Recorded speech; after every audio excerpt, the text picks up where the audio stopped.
Hello guys, welcome to our channel. నేను మీ వెంకట్ తేజ. ప్రస్తుతం మనతో పాటు సీనియర్ జర్నలిస్ట్ దాము బాలాజీ గారు. నమస్తే. నమస్తే. సో నాగార్జునకు సంబంధించి ఎన్ కన్వెన్షన్ హాల్ మాదాపూర్లో ఉంది. సో దీన్ని మొత్తం కూడా కూల్ చేసింది ఇక్కడ ప్రభుత్వం అని చెప్పేసి మార్నింగ్ నుంచి కూడా ఒక న్యూస్ వైరల్ అవుతుంది. అసలు నిజానికి అది నాగార్జునకు సంబంధించిందేనా? మరి ఎందుకని స్పందించట్లేదు దానిపైన? నాగార్జున వాళ్ళ పార్ట్నర్ ఇద్దరు ఉన్నారు. అది వాళ్ళ పార్ట్నర్ పేరు వచ్చి నల్లా ప్రీతం రెడ్డి. నల్లా ప్రీతం రెడ్డిది N3 ఎంటర్ప్రైజెస్ అని ఒక సంస్థ ఉంది. సో N3 ఆయన పేరు కూడా నల్లా వస్తుంది కాబట్టి ఎన్ కన్వెన్షన్ అని పెట్టారు. నాగార్జున ఇద్దరు పార్ట్నర్స్. అది సో అది దాదాపు 1,00,000 SFT ఉంటాయి. దాదాపు 5-6 హాళ్ళు ఉన్నాయి. Banyan hall, main hall, diamond hall, open air hall, ఇలాగా మొత్తం ఒక 1,00,000 SFTలో కన్వెన్షన్ హాల్స్ ఉంటాయి. అందులో బేసిక్గా కార్పొరేట్, వెడ్డింగు, ఫంక్షన్స్ ఇవన్నీ జరుగుతుంటాయి. దాంతోపాటు బార్ కూడా ఉంటుంది అన్నమాట. ఇది మొత్తంగా అక్కడ తమ్మిడి హడ్డి చెరువు అని ఉంటుంది. తమ్మిడి హడ్డి చెరువు వచ్చి 29 ఎకరాల 4 కుంటలు మొత్తం. అందులో 3.5 ఎకరాలని తను ఆక్యుపై చేసుకున్నారు వీళ్ళిద్దరు, ప్రీతం రెడ్డి అండ్ నాగార్జున. ఇద్దరు కలిసి ఆక్యుపై చేసేసి కట్టేశారు. సో దీని మీద యాక్చువల్గా తెలంగాణ ఉద్యమం అప్పుడే కేసీఆర్ వాళ్ళు మేము వచ్చినాక ఇవన్నీ కూల్చేస్తాము అని ఇవన్నీ ప్రకటించారు.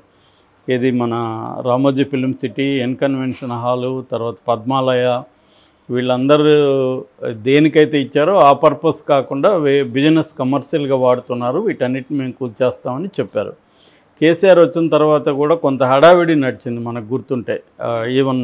ఇవన్నీ కూడా బుల్డోజర్లు వెళ్ళాయి, కానీ కూల్చకుండానే వచ్చాయి. హడావిడి జరిగింది, వచ్చేసారు. తర్వాత ఏమన్నారంటే నాగార్జున మధ్య కేసీఆర్ మధ్య డీల్ ఏదో కుదిరింది, అందుకని సైలెంట్ అయిపోయాడని చెప్పారు.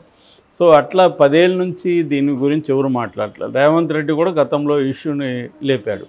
ఇప్పుడు ఏమైందంటే హైడ్రా అనే దాన్ని ఒకటి ఏర్పాటు చేశారు. హైడ్రా అని మనం ఆల్రెడీ దాని స్టోరీ నేను చెప్పాను. హైడ్రా అంటే Hyderabad disaster response and asset monitoring and protection agency. So దీన్ని హైడ్రా అని పిలుస్తున్నారు. దీన్ని ఇప్పుడు కొత్తగా ఏర్పాటు చేశారు. ఇందులో ఏంటంటే ఇటు కార్పొరేషన్ GHMC కలిసి పనిచేస్తుంది, రెవెన్యూ డిపార్ట్మెంట్ ఉంటుంది, వాటర్ బోర్డు ఉంటుంది, అర్బన్ ప్లానింగ్ డిపార్ట్మెంట్ ఉంటుంది, శానిటేషన్, ఈ డిపార్ట్మెంట్లంతా కలిసి దీని ఆధ్వర్యంలో పనిచేస్తాయి అన్నమాట. ప్రధానంగా ఏంటంటే నేషనల్ రిమోట్ సెన్సారింగ్ ఒక సెంటర్ ఉంది. ఈ సెంటర్ ఏంటంటే శాటిలైట్ ద్వారా హైదరాబాద్లో దాదాపు హైదరాబాద్ పరిధిలో GHMC పరిధిలో 56 చెరువుల్ని ఆక్యుపై చేసి కట్టేశారు. వివిధ బిల్డింగ్లు కావచ్చు, ప్రహరీ హాల్ కావచ్చు, రకరకాలుగా అనేది ఆ లిస్టుని వీళ్ళకి ఇచ్చింది హైడ్రాకి. హైడ్రా లిస్టుని తీసుకొని ఈ 56 పాండ్స్లో, చెరువుల్లో ఎక్కడెక్కడ ఎన్కరేజ్ జరిగిందో అవి కూల్చివేయడం మొదలుపెట్టారు. మనకు తెలుసు దానం నాగేందర్ సంబంధించి కూడా పార్క్లో, జూబ్లీ హిల్స్ దగ్గర పార్క్లో ఆక్యుపై చేసుకున్నారని కోలుగొడితే దానం నాగేందర్ చాలా సివియర్ వార్నింగ్ కూడా ఇచ్చాడు రంగనాథ్కి. ఆ తర్వాత మేబీ రేవంత్ రెడ్డి CMO నుంచి తనకి దానం నాగేందర్కి సీరియస్గా ఏదో హెచ్చరికలు వెళ్ళినట్టుంది, సైలెంట్ అయిపోయాడు. ఈవెన్ దానం నాగేందర్ని సస్పెండ్ చేస్తారని కూడా వార్తలు కూడా వచ్చాయి. అంటే రేవంత్ రెడ్డి క్లియర్గా ఏంటంటే హైడ్రాకి ఫుల్ పవర్స్ ఇస్తున్నట్టే కనబడుతుంది. అందుకని ఒక సిన్సియర్ ఆఫీసర్ AV రంగనాథ్, ఆయన గతంలో వరంగల్ CPగా పనిచేస్తారు. మనం మెడికల్ కాలేజీ ప్రీతి ఇన్సిడెంట్లో కూడా ఆయన గురించి చెప్పుకున్నాం మనం. అప్పుడు అక్కడ ఉన్నాడు ఆయన CPగా. ఓకే. అట్లాగే నల్గొండలో కూడా పనిచేశారు. సో ఆయన్ని తీసుకొచ్చి దీనికి పెట్టారు. ఇప్పుడు ఆయన ఎవరి మాట వినకుండా స్ట్రిక్ట్గా రూల్స్ ప్రకారం వెళ్తున్నాడు. నిన్ననే బాచ్పల్లి ఎర్రకొండ దగ్గర కూడా ఒక మ్యాప్స్ కన్స్ట్రక్షన్ అనే ఒక అపార్ట్మెంట్ను కూడా కూల్చేశారు వాళ్ళు. అట్లాగే ఇప్పుడు KTR యూజ్ చేస్తున్నా, ఆయనది KTRది కాదు, వాళ్ళ ఫ్రెండ్ ప్రవీణ్ రెడ్డిది. బట్ దాన్ని కూడా కూల్చేస్తామని చెప్తే వాళ్ళు హైకోర్టుకి వెళ్ళి స్టే తెచ్చుకోలేదు, కానీ హైకోర్టులో కేసు ఉండడం వల్ల దాన్ని కూల్చివేత అనేది టెంపరీగా ఆగింది.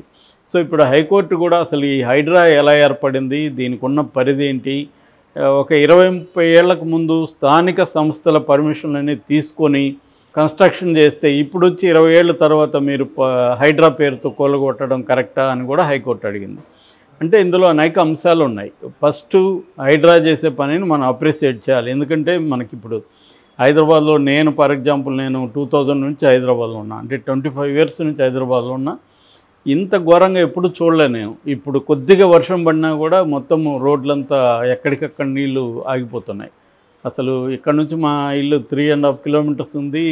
ఒక్కొక్కసారి 1 అవర్ పడుతుంది కొద్దిగా రెయిన్ పడగానే. అంటే ఎక్కడికక్కడ ఆగిపోతున్నాయి రోడ్లలో. దీనికి ప్రధాన కారణం ఏంటంటే నల్లాలు, అంటే కాలువలు కావచ్చు, లేకపోతే చెరువులు, పాండ్స్ ఇవన్నీ ఆక్యుపై చేస్తున్నారు. ఇది 400 ఏళ్లకు ముందు ఏర్పడిన సిటీ.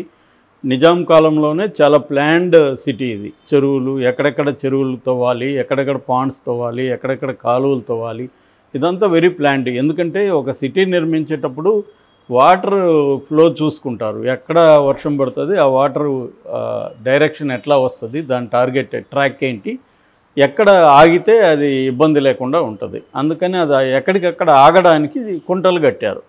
ఈ కుంటల్ని FTL అంటారు, అంటే ఫుల్ ట్యాంక్ లెవెల్ అనమాట. ఫుల్ ట్యాంక్ చెరువు నిండితే ఎంతవరకు వస్తుందో అంతవరకు కన్స్ట్రక్షన్స్ ఉండకూడదు. అది ఫుల్గా అయిపోతుంది చెరువు. అప్పుడు మనకి జనావాసాల మీదకి వాటర్ రాదు.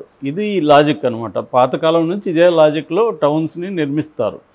అయితే ఇప్పుడు గ్రీడ్ వచ్చినాక, రియల్ ఎస్టేట్ అనే కాన్సెప్ట్ వచ్చి, ల్యాండ్ విపరీతంగా వాల్యూస్ వచ్చినాక ఏమైందంటే చెరువులు లేవు, కాలువలు లేవు, అన్నిటినీ ఆక్యుపై చేసి కట్టేస్తున్నారు. దీనివల్ల వాటర్ ఎక్కడికి పోతుంది?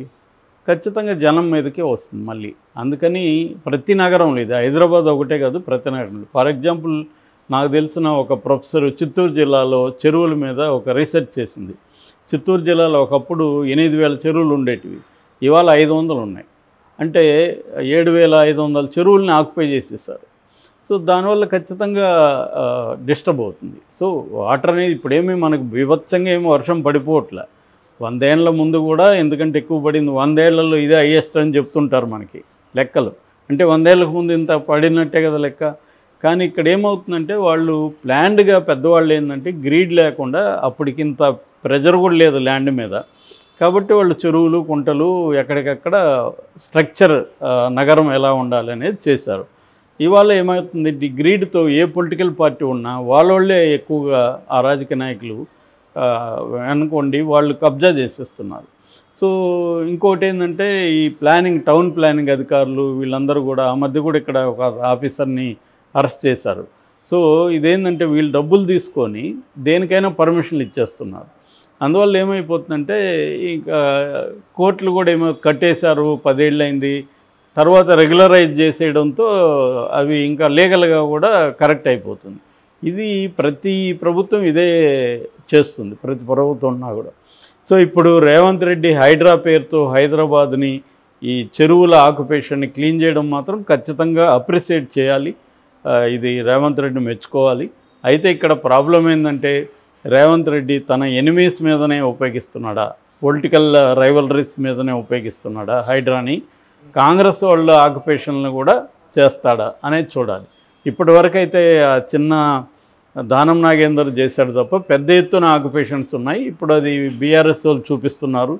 సో వాటిని కూడా కానీ కొట్టగలిగితే, కాంగ్రెస్ వాళ్ళు కూడా కొట్టగలిగితే మనం రేవంత్ రెడ్డిని నమ్మొచ్చు. లేదంటే రేవంత్ రెడ్డి ప్రత్యర్థులను వేధించడం కోసమే హైడ్రాను ఉపయోగించుకుంటున్నాడు అన్న వెర్షన్ నమ్మాల్సి వస్తుంది. ఎందుకంటే ఇటు నాగార్జున కూడా ఒకప్పుడు జగన్ అభిమాని, జగన్తో కలిశాడు కూడా. సో ఆ రకంగా నాగార్జున మీద పగబట్టాడా, లేకపోతే దీనికి పేరు వస్తుంది అని చెప్పి చేశాడా, ఇవన్నీ ఇప్పుడు క్వశ్చన్స్ వస్తున్నాయి. రెండోది సాధారణమైన అపార్ట్మెంట్స్. ఇప్పుడు నేను వెళ్ళి ఏదో ఒక అపార్ట్మెంట్ కొనుక్కున్నాను, అది నాకు తెలియదు ఫుల్ ట్యాంక్ ప్లేస్లో ఉందని. ఎందుకంటే దానికి పర్మిషన్ ఇచ్చారంటే గవర్నమెంట్ అన్నీ చూసే కదా ఇస్తుందని కదా నేను అనుకుంటాను. ఇప్పుడు దాన్ని కొట్టేస్తే నా లాస్ని ఎవడు భరించాలి? మీరు ఎందుకు ఇచ్చారు మరి పర్మిషను? గవర్నమెంటే కదా ఇచ్చింది, గవర్నమెంట్ డిపార్ట్మెంట్సే కదా పర్మిషన్లు ఇచ్చాయి. మరి ఫుల్ ట్యాంక్ లెవెల్లో, FTL లెవెల్లో ఉన్నప్పుడు అపార్ట్మెంట్లకు కానీ ఇతర కన్స్ట్రక్షన్లకు కానీ పర్మిషన్లు ఎలా ఇస్తారు? ఆ ఇచ్చిన వాళ్ళని ఎందుకు బాధ్యులను చేయట్లేదు? అక్కడ అమ్మిన వాళ్ళు, కొన్నోళ్ళు వీళ్ళే ఇప్పుడు బాధ్యులు అవుతున్నారు, కానీ ఆ ఇచ్చిన వాళ్ళని ఎందుకు చేయట్లేదు అనేది ఇంపార్టెంట్. ఎందుకంటే ఇప్పుడు అన్ని వైపులా ఇదే జరుగుతున్నప్పుడు మనం కొనాలనుకున్నప్పుడు మనకి అక్కడ నచ్చింది ప్లేసు, అక్కడ ఫుల్ ట్యాంకా కాదో మనకు తెలీదు. ఎందుకంటే పర్మిషన్లు అన్నీ క్లియర్గా ఉన్నాయి, మనం వెళ్ళి కొంటాం. ఇప్పుడు వచ్చి అది ఫుల్ ట్యాంక్ లెవెల్లో ఉంది, ఇది అక్రమ కట్టడం 20 ఏళ్ళ తర్వాత కూల్చేస్తే దాని మీద పెట్టిన పెట్టుబడి పెట్టి నానా బాధలు పడి డబ్బులు కష్టపడి కూడా చాలామంది మిడిల్ క్లాస్ వీళ్ళు కొని ఉంటారు. ఇప్పుడు వాళ్ళ పరిస్థితి ఏంటి? సో ఈ అంశాలన్నీ కూడా ఇవాళ తేలాలి. అయితే కోర్టులో ఇది ఉంది కాబట్టి ఇప్పుడు కోర్టు మొత్తం నివేదిక కూడా అడిగింది. హైడ్రా మీరు ఎలా కూలుస్తున్నారు, దాని ఇదేంటి, లాజిక్ ఏంటి, ఇవన్నీ కూడా అడిగింది. కాబట్టి ఇవన్నీ కానీ చేసి సమగ్రంగా నిజంగానే 56 చెరువులను కానీ క్లీన్ చేయగలిగితే మాత్రం హైదరాబాద్కి చాలా చాలా హెల్ప్ అవుతుంది. మరి అది రేవంత్ రెడ్డి నిజంగానే చేస్తాడా? ఓన్లీ అంటే 56 చెరువులు అని టార్గెట్ సార్. 56 చెరువులు హైదరాబాద్లో ఆక్యుపై చేసేసారు. సో వాటిని ఇప్పుడు క్లియర్ చేయాలి. ఇప్పుడు ఫర్ ఎగ్జాంపుల్ ఇది మన ఈ తమ్మిరెడ్డి కుంట నాగార్జున ఆక్యుపై చేసింది 3.5 ఎకరా చెరువు పోయినట్టే కదా అది. సో మరి అది క్లియర్ అయితే ఆ వాటర్ అంతా అక్కడ వచ్చి ఆగుతుంది కదా. లేనప్పుడు అదేమవుతుంది, ఎట్లా ఎక్కడ దారి ఉంటే అట్లా వెళ్ళిపోతుంది.